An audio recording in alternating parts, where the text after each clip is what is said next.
Hello, everyone, and welcome to This Week in Hospitality Marketing, show number 425. And yes, there's a little bit of a change of venue.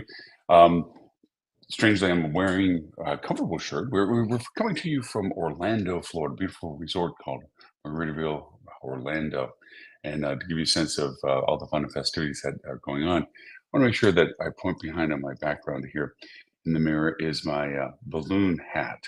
It's actually about almost 4 foot tall. There's a whole longer part you're not seeing on this side, but I had a reflection of it because I'm sitting here going, wow, let's see, a tan shirt on a tan wall with a aura wind mirror. Better put something interesting and creative in the reflection of it, so you don't think anything's too strange, too much strangely about it. But it gives you a sense of the enjoyment that we've been having up here in Orlando. I've had the pleasure of being up here for a variety of reasons, and it is actually the inspiration of our show today. In all of the things that happen, this has been one of the first opportunities outside of the dialogue of the live show and the people that engage. And thank you so much, everyone, for emails and texts and so forth, and dialogue through the hdm.news/talkback audio. That gives us great feedback as to the content, and everyone's appreciating the dialogue we've had about budget creation, customized audiences, use of TA4, and so forth these past few shows we've been doing. But the inspiration of today's show is very much in tune with the discussions that are a result of the way we're doing things and the shift in how we're looking at things. And that comes up with our topic of inception versus conversion, the way GA4 is changing our marketing priorities. It is a constant, I wouldn't say struggle, it's a constant awareness that we get caught into ruts of how we do things, the consistency of doing something. It improves our efficiencies, but it also begins to blunten our perspective of alternative ways of doing or other ways of perceiving and looking at things.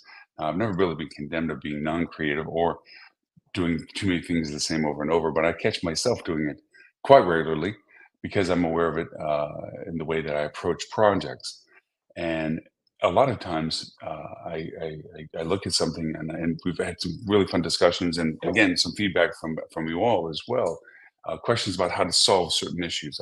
I've traveled many cities in which I've spoken at conferences and in front of people, and have challenged them that through the ingenuity of the intelligence in the room, that if they brought their most challenging upcoming reality issue related to revenue growth or issues of marketing in an open forum without having to disclose anything super confidential, obviously, that they couldn't get solved in one capacity. And if I couldn't solve it in the short time that I made that offer, that I would give more time, hours of time, which is what I do it for work, to continue on and try to create some direction and solution for them.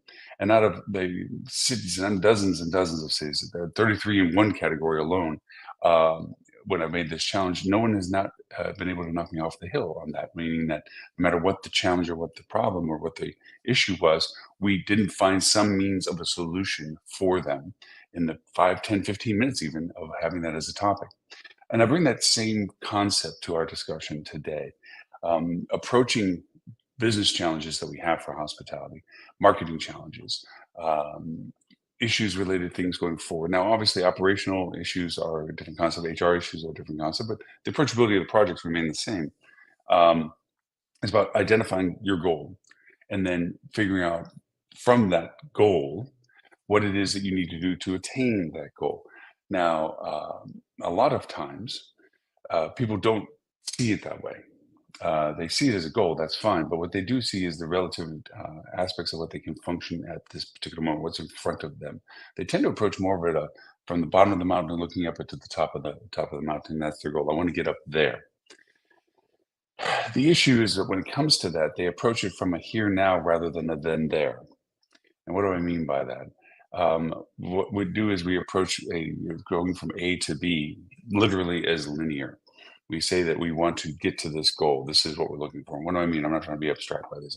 I refer to it very specifically as we have a challenge for revenue during certain time frames. Say, for instance, Christmas is not at the same pace that we were this time last year.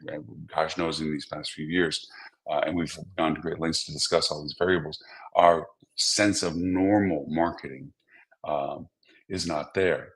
And for that reason, We have to constantly adapt as to what we're doing and how we're doing it. But we still do approach projects the same way.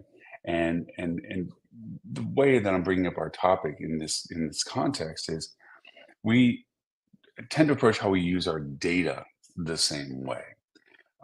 We look at the fact that the data is to help us guide our way to what we need. For instance, marketing, in very particular, we brought this up in conversations these past few weeks as well. Give me coffee. Is we look at the data that we have and then use it towards the goal that we're wanting. And it goes as simple as saying that I have been very much about approaching marketing targeting from the idea of who is it that I'm wanting to speak to, personas, customer profiles, as to this is the person that I want to identify. And I'm still a huge fan of personas and profiles in the use of strategy and concept, but I've changed how I plan on using them. In the old way of analytics, we used to look at here's what I'm looking for, and then define what I want to track to see where they are from, what they're looking at, and how to get in communication with them in that process. And GA4 has really changed my concept of that to one of what is that is being done that is of what I have of value, meaning converting and staying and staying in our rooms or staying eating at restaurants or whatever. And from that, who are these people and what way that I can get in front of them to want them to continue to do this. Now, it is a concept of tale of two cities. You have the origin story of whether or not you identify who you're looking for and then pursue what they do to mimic what they like so that you can get more of those types of people. And then you have the other end, which is this is what I want them to do. How is it that I can identify that action and who's creating that action? Now, in the discussions I've had the pleasure of having these past few days and in discussions with you all from different emails and so forth, the concept of the inception versus conversion. I've asked many people as we've gone through these dialogues of this data, what data would you prefer to have? When you knew somebody actually bought something, to know who those people were, or when they first found you, when they first discovered what your product was. And historically, I would say my most immediate answer is, well, I want to know all the people that converted. I want to know when that happened. And for that reason, then I could identify how to repeat that process for other people that may not have converted. That would be my first, almost right out of my mouth, out immediate conversion value to that. That's what I would have done. With GA4 and the ability to know that you are monitoring everything, you have now the ability to be more interested in the concept of inception. Not so much directly just the people that converted, but more about the people that engaged with you in general and when that did this happen. And it is a linear, in the sense of time, progress, in the sense of how early they found you, how early they were exposed to you, how early you were put into consideration for whatever they were interested in. That's where my paradigm has shifted. Because I was always pursuing those people that had already or were most likely to convert, and then ignoring anybody else that wasn't into that category. Mathematically, that is going for you heard the old adage that the 80-20 rule. 80% of the businesses out of 20% of the people that do it. And it's not a bad rule. It's not anybody bound by that guideline for many, many years and so forth. But it's also not indicative of the 80% of the people that didn't do something. Now, we are constantly struggling with our marketing and how we perform in the sense of identifying the people that are coming to our hotels. And we've often talked at great lengths about the fact that each of us, even as an individual, are actually reflections of many types of traveler.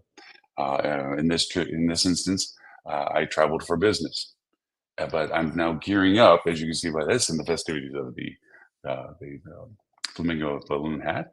That is changing into a different type of travel. It's more of a leisure travel, pleasure travel. I'm the same person, but my priorities have shifted, my mindsets have shifted, my interests have shifted, my modalities of travel and destinations and things to do has shifted literally in mid cycle of what I'm already doing.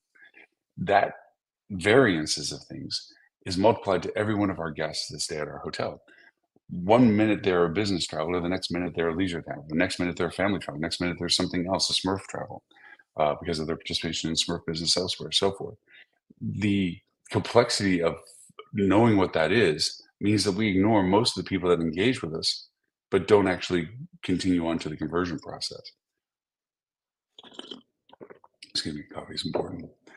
Um, think of it this way.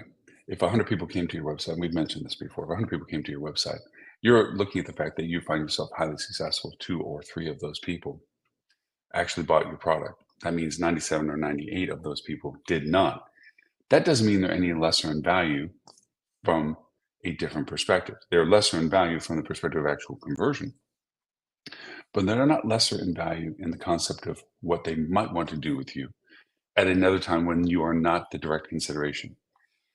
Let's take it to a real example of this. I'm traveling to Orlando. I'm in Orlando now. I came for a purpose of business. And so my focus was where I was doing business at. So that immediately defined what I was going to be looking at under consideration. I came across some amazing other places that, oh, well, that's really neat. That would be a lot of fun. Fun's not a part of this particular travel. Okay. But it's good to know that it's there. So I was one of those 100 people that didn't convert at a resort or another location that's in this area. I discovered it. Your marketing worked. Your content worked. All the things that we talk about worked, but it was not in the spectrum of consideration for me for this particular travel. But it's notched in my head as to, well, that, I didn't know that was there. I didn't know they had one of those there, or whatever the idea of it is. And so now in our world of inception versus conversion, I'm no longer paying attention to me because I didn't convert. I'm done and gone. So I've been discarded. I'm one of the 97 or 98 people that didn't do anything with me. But that's not true.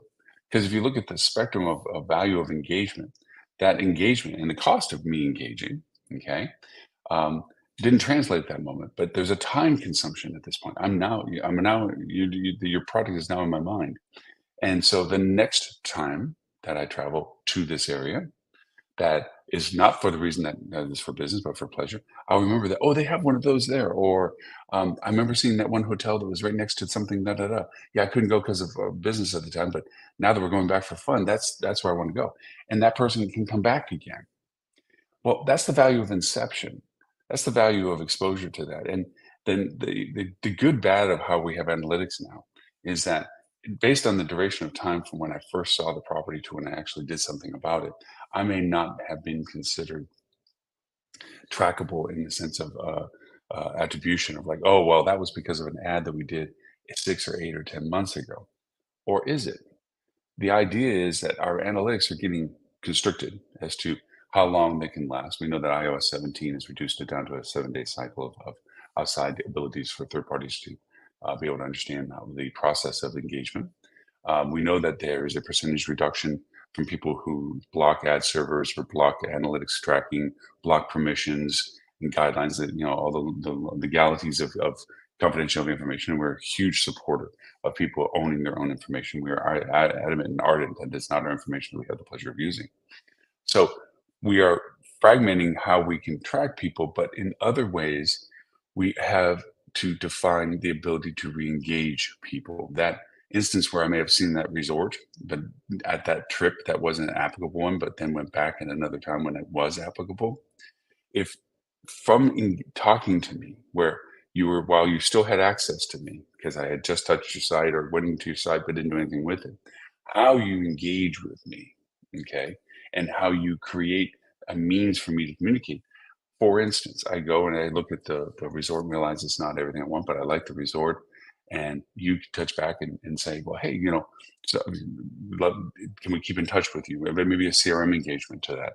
Maybe there is a modality of introducing me to your content. Like here's our social platform content that will keep me on the hook, so to speak, of being able to be aware that you're there and see what things you're doing and what are the offers and so forth. And I get put into your funnel, right? The other is maybe excellent content that allows me to stay engaged with you because you are very good about making sure that you share helpful information about your destination, a destination obviously that I was aware of, interest in uh, coming to. Excuse me. And so for that reason, you keep me engaged with it so that maybe down in the future, either I accelerate and improve my communication with you by saying, yeah, sure, I'll sign up with your newsletter, or sir, I'll take your emails, or, great, I'll follow you on social, or what have you. That lingering engagement value. So the idea of being asked anybody, and this is the perspective of this dialogue, is when I ask people which would they prefer, the data about a conversion, like when did they do it, what did they do it, where they do it from, what did they buy, so forth, which is usually such the fixation of how we handle data, to whether or not you would prefer that in comparison to the inception data, the data about when and if I engaged and what did I engage about, and did I create some residual engagement with them, and I wasn't one of the 2 or 3 people out of 100 that actually purchased your product, but I was one of the 97 or 98 that touched your product.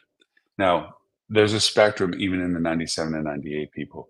The mistaking landing location, whoa, I didn't mean to hit that button, or no, this is not anything I'm interested in. So there's a high value proposition between just generalized traffic and engagement traffic.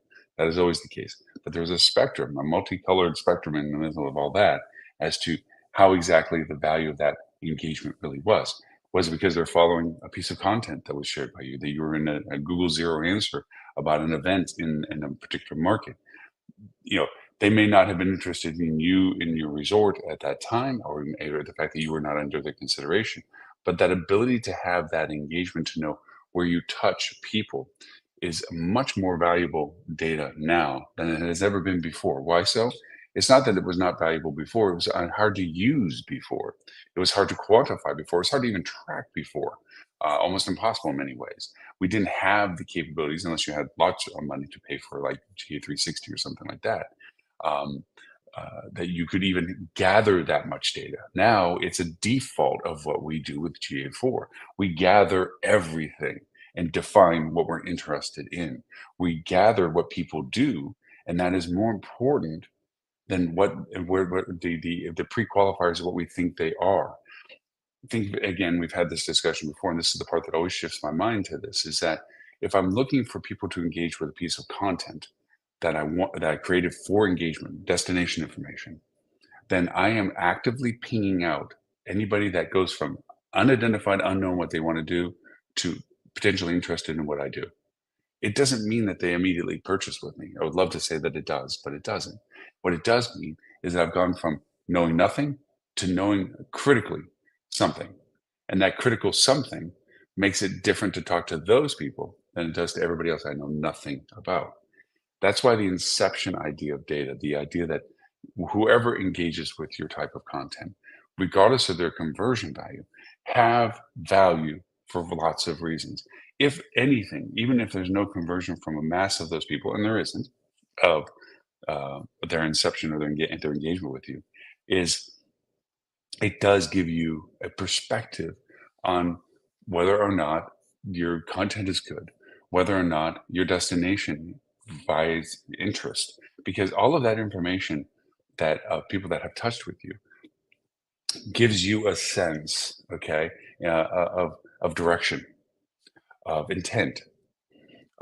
It gives you a ability to perceive. It's like having a flashlight in a dark room.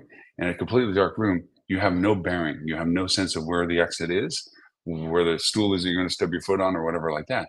A flashlight gives you some guidance. It doesn't mean you know where everything else is in the room, but you do know at least some aspect of it to be able to guide yourself through a process. So that inception of data, now that it's able to be collected, is infinitely more valuable than just the conversion data that we base most, if not all, of our strategic decisions on.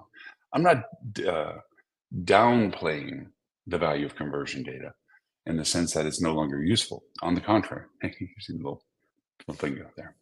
Um, I'm saying that it's not the only piece of data. Just like we talk about ROI, ROI is not in itself a bad number. You always want a measuring stick of how much it's costing versus what you're getting, but it's not the only metric that should be used. It's not the only filter that should be defined. And that goes for what we're talking here on data. The idea of expanding your usable value of data. If you ever walked into a C-level meeting, or any executive meeting for that matter, and you weren't talking about conversions and revenues and dollars gained and so forth, and you start talking about what they probably ping is feely good stuff,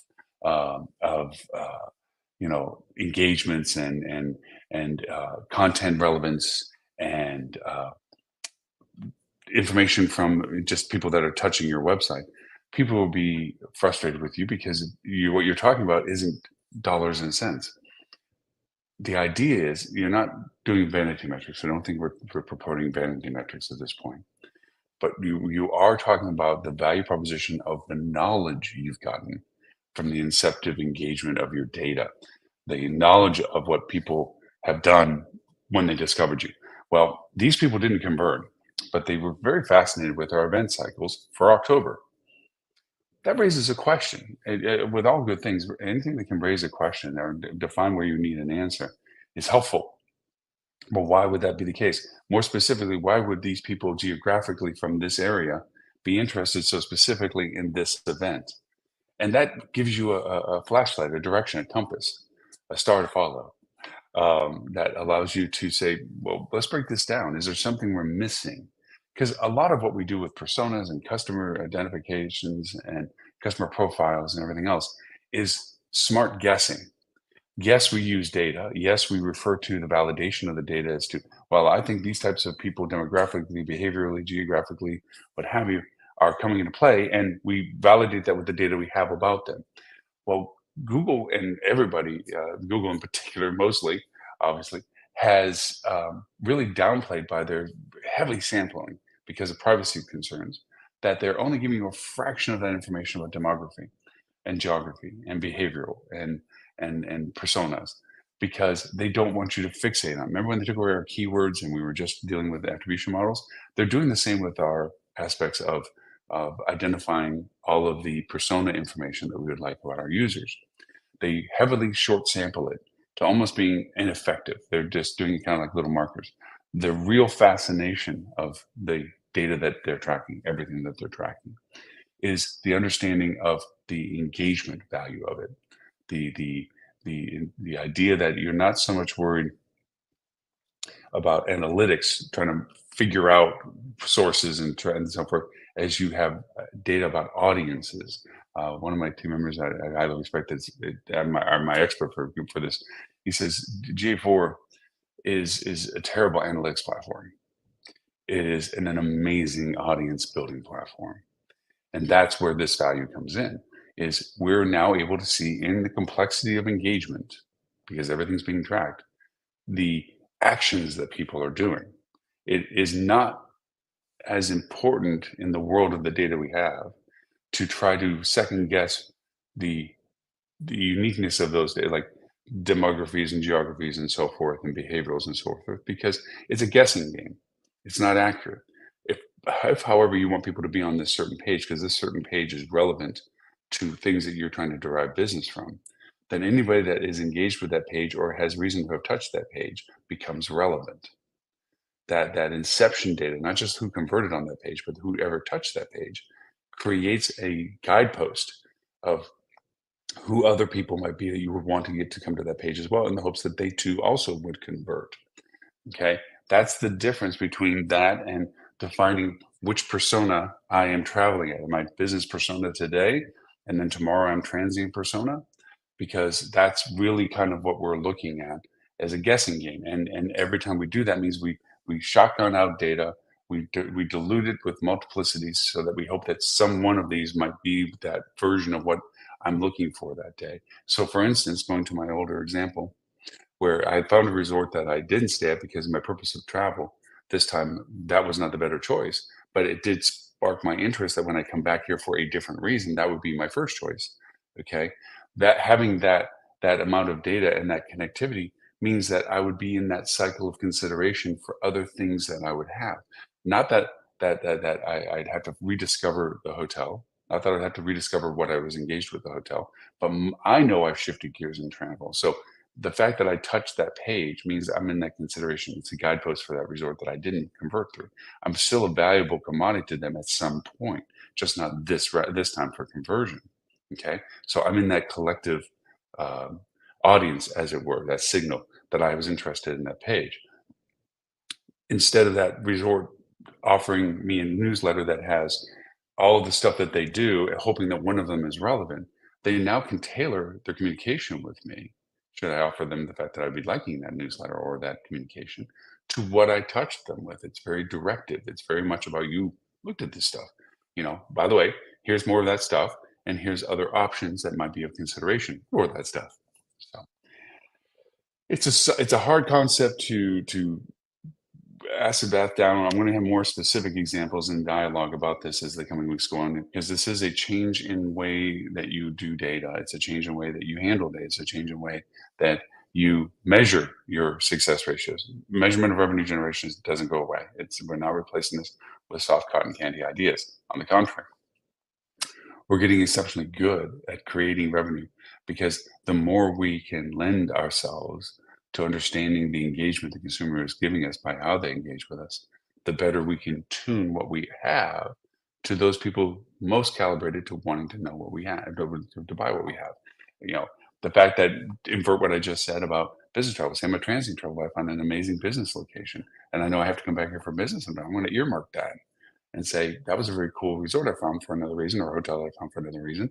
When I have to come back here for something only I know I have to eventually come back for, that might be one of my first considerations to look to. We don't give ourselves enough time arc, and justifiably so with our technologies now, as we get reduced for, the ability to track, we may not always know that continuity. So the sooner we can get people engaged more directly with us, the more we can keep that dialogue with them and actually know that that 6 months ago I looked at this resort, or their resort, was not the right time then, but now Loren the business traveler is now Loren the transient traveler, and Loren the transient traveler now finds great interest in that resort. That's the thing that makes it different as to how we look at inception versus conversion as a way of looking at our marketing priorities. So, with that being said, I am here for a fun for purpose as well. You can tell by the flamingo hat that we're out to go have some more fun today. So, I appreciate everyone's time and focus on this discussion. I know it kind of bounced between the bumpers on some of the things, and we'll get more clarity in this process as time goes on. But for those that follow my strange way of thinking, thank you so much. And apparently from emails and so forth, there's a good, decent amount that do. And thank you very much for those of us watching our show today on Roku TV, Google TV, Amazon TV, Apple TV, Samsung TV, LG TV. Thank you for always seeing my happy smiley face, albeit, less, more going the casual and swag than usual. It's still there in the flamingo in the corner. Thank you for that. If you're watching us on our simulcasting on Facebook, LinkedIn, Twitter, or YouTube, Twitter being X, still never get past that name. Then thank you so much for that. We're on multiple channels on YouTube, multiple pages on Facebook, only one on LinkedIn, which is my profile, Loren and Gray. I take any and all emails related to content, feedback, and suggestions, Loren at hospitalitydigitalmarketing.com. Also, too, you can give us audio feedback. We ask a question every week that you can answer, or just expound on whatever you find of interest at hdm.news/talkback. That's an audio response. And of course, we have our audio podcast that we do after this, that we do a recap of this show briefly, but we really get into techniques and tools specifically. And we are going to be talking about the types of identifications and creations of signals and the usabilities of what we just discussed on the live show. We try to keep both shows symbiotic. Those run on our podcast, which you can get on, 39 platforms. We're in actually 209 countries with the TV station. And then we also have a radio station, which you can watch, hospitalityradio.com. You can listen to hospitalityradio.com. We're actually broadcasting on 26 broadcast networks globally. We actually bring in other shows that we have. We have a revenue management podcast, revenue management hour. We have a meta search hour. We have a sales hour. We have a reputation management hour, marketing, which is what ours covers. So we are constantly shifting and adding different content into that. That's 24/7 radio station.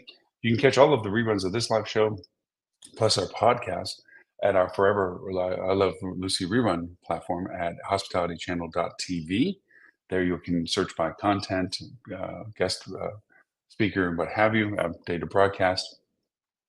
They're all there. If you want to get our channel on your TV, just go look for the Hospitality Channel. It is a channel that's available on all the platforms I just mentioned. The live show is always on the free side of that. There's a paid gateway for more content. If you're a hospitality marketing professional, you can join us in our peer group at hospitalitymarketing.club. And if you want to just go to our app, you can look for Hospitality Channel on your Apple iOS or Android Play. and Google Play, sorry. And you also can, for the radio station, let's see, I'm trying to make sure we hit all of them. Just if you want to go to a website and watch the TV channel, you can go to talktravel.tv. We're pretty much on. And if you use your game station or your PS5 or your Xbox or something, you watch us on Twitch as well. We always simulcast on that. So there, we're everywhere we could possibly try to be on a regular, consistent basis to provide content for hospitality professionals. So we hope that was be helpful in the dialogue. Thank you all for your time. And my name is Loren Gray, and I look forward to talking to you all next week.